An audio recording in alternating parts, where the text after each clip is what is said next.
बिस्मिल्लाहिर्रहमानिर्रहीम। अस्सलाम वालेकुम। मैं हूं शहबाज चौधरी और आप देख रहे हैं मेरा यूट्यूब चैनल डेली ट्रेंड्स। नाजरीन, आज फिर इमरान खान साहब की एक ऑडियो लीक हुई है और उस ऑडियो ने एक तहलका मचा दिया है। साइफर के रिलेटेड एक पार्ट 1 आया था कल और आज फिर एक ऑडियो जो है वो रिलीज हुई है, लीक हुई है और उसके बारे में हर बंदा बात कर रहा है। वो ऑडियो क्या है आप सबने सोशल मीडिया के ऊपर देखी होगी और किस तरीके से मुस्लिम लीग नून ने या उसको लीक जो भी उसको लीक करने वाला है उसको लीक करने वाले ने किस तरीके से उसके सब टाइटल्स को चेंज करके क्या जो बात हो रही है उसको चेंज करके अंदर क्या लिखा गया, ये सब चीज़ें आपके सामने हैं। इमरान खान साहब वहाँ पे ये कह रहे हैं कि उस ऑडियो के अंदर कि ये जो है एक फौरन साजिश है। उस जो ऑडियो हम सुन रहे हैं उस ऑडियो में इमरान खान साहब कहते हैं कि जी ये फौरन साजिश है, लेकिन सब टाइटल्स में लिखा जाता है जी इसको फौरन साजिश बना देते हैं। उसके बाद आगे वो जाके बात करते हैं कि जी इसके बारे में जो लेटर जो आया है उसके जो मिनट्स हैं वो लिख देते हैं, लेकिन सब टाइटल्स में लिखा जाता है जी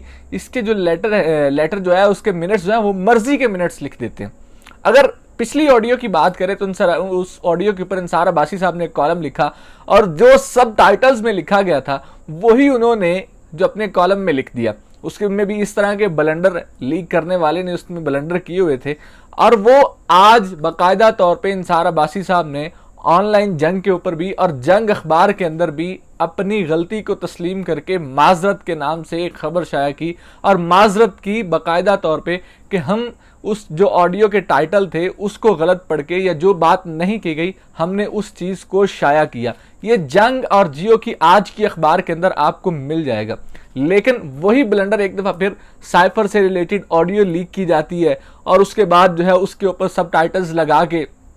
उसको इस तरीके से बनाया जाता है। कोशिश सिर्फ एक है कि किसी ना किसी तरीके से इमरान खान के बयानियों को तोड़ा जाए और वो बयानिया जो साइफर के ऊपर खड़ा हुआ है ये बार बार टारगेट जो किया जा रहा है इसकी जो ऑपोजिशन की तरफ से या लीक करने वाले जिसकी तरफ से भी ये टारगेट किया जा रहा है, बार बार टारगेट यही किया जा रहा है कि ये साइफर के ऊपर टारगेट किया जाए कि जो साइफर को लेके बयानिया बनाया गया इस बयानिए को तोड़ा जाए। और शायद टारगेट करने वाला भी ये बात समझता है कि इस टाइम जो बयानिया खड़ा हुआ है वो इसी साइफर के ऊपर खड़ा हुआ है और इसी चीज़ को लेके चल रहा है बयानिया, किसी ना किसी तरीके से इस बयानिए को तोड़ा जाए। दूसरी जानब इस ऑडियो के बाद वफाकी हुकूमत में एक बहुत अहम डेवलपमेंट ये हुई है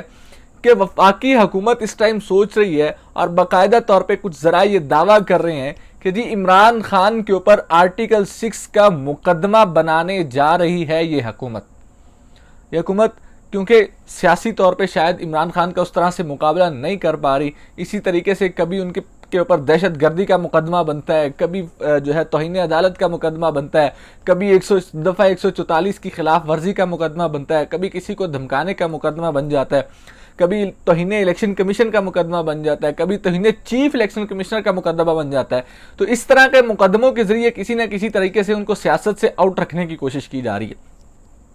अब क्योंकि वज़ीर-ए-आज़म हाउस की या वज़ीर-ए-आज़म ऑफिस की ये ऑडियो सामने आई हैं, उनको लेके वफाकी हुकूमत कुछ बहुत सारे ज़राए ये दावा कर रहे हैं कि जी वफाकी हुकूमत इमरान खान साहब के खिलाफ आर्टिकल 6 का मुकदमा बनाने जा रही है और बाकायदा तौर पे आर्टिकल 6 का मुकदमा जो है इमरान खान साहब के खिलाफ चलेगा कि किस तरीके से उन्होंने पाकिस्तान का वज़ीर-ए-आज़म होते हुए पाकिस्तान के इदारों के ख़िलाफ़ साजिश की और पाकिस्तान के जो दीगर ममालिक के साथ ताल्लुकात थे उनको ख़राब करने की कोशिश की।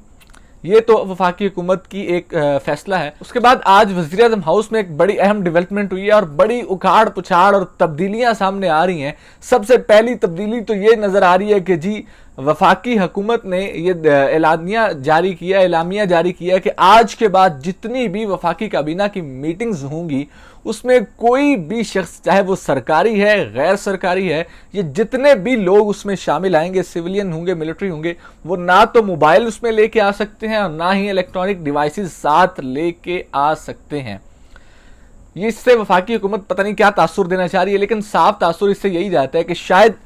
ये जो ऑडियोज़ लीक हो रही हैं, ये जो ऑडियोज़ बन रही हैं, ये शायद काबीना के अंदर बैठे हुए लोग या वज़ीर-ए-आज़म हाउस में बैठे हुए लोग करती हैं या उन्हीं के मोबाइल से ये किसी न किसी तरीके से टेप होती हैं या गुफ्तगू उसी तरीके से रिकॉर्ड की जाती है। तो आखिर ये कब तक ऐसा चलेगा? इमरान खान साहब ने भी आज बात की कि उस बंदे को कौन सजा देगा जो वजीर आजम हाउस की जो सिक्योरिटी ब्रीच की गई है, इतने सेंसिटिव इसमें फैसले होते हैं, वजीर आजम हाउस में पाकिस्तान की मुआशी लिहाज से फैसले होते हैं, सिक्योरिटी के लिहाज से फैसले होते हैं, हर सेंसिटिव जो फैसला है वो वजीर आजम हाउस के अंदर होता है। तो इसका सिंपल मतलब यही है कि शायद जो हमारी वजीर आजम हाउस की सिक्योरिटी है वो इस कदर है कि कोई भी यहाँ पे होने वाली गुफ्तगू टेप कर सकता है, वो हमारे दुश्मनों तक इंफॉर्मेशन पहुंच सकती है। ये इमरान खान साहब ने आज बात की कि अगर हमारी ऑडियोज या वीडियोज लीक हो सकती हैं, वज़ीर आज़म हाउस से टेप हो सकती हैं, तो इसका ये मतलब है कि पाकिस्तान की जितनी भी हसास इंफॉर्मेशन है वो वज़ीर आज़म हाउस से किसी भी तरह से हैक कर ली जा सकती है और उसको दुश्मनों तक पहुँचाया जा सकता है,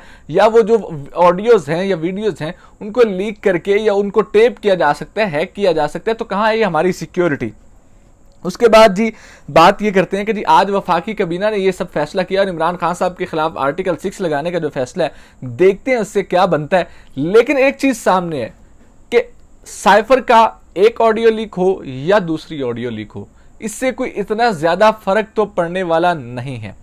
उससे इमरान खान साहब की मकबूलियत में कोई कमी आने वाली नहीं है, क्योंकि ये हुकूमत जो है ये अपनी गलतियां बार बार दोहरा रही है और अपने आप को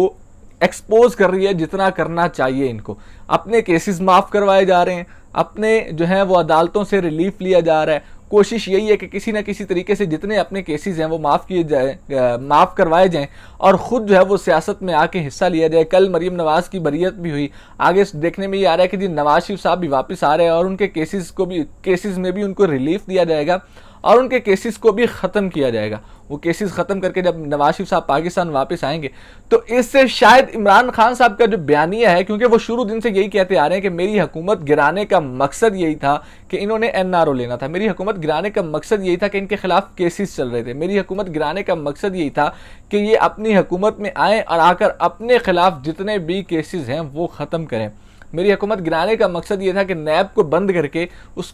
करके अपने केसेस छुड़वाए जाए, अपने केसेस से जान छुड़वाई जाए। तो इमरान खान साहब तो पहले दिन से जब से हुकूमत से निकले हैं ये बातें कर रहे हैं, लेकिन ये हुकूमत उन्हीं की बातों को सच साबित करके ये शायद उन्हीं के बयानिया, उन्हीं की मकबूलियत में मजीद इजाफा कर रही है। इससे इमरान खान साहब की मकबूलियत में मजीद इजाफा हो रहा है, ना कि उनकी मकबूलियत कम हो रही है या उनको सियासी तौर पर नुकसान हो रहा है। इससे सियासी तौर पर नुकसान हुकूमत खुद का कर रही है।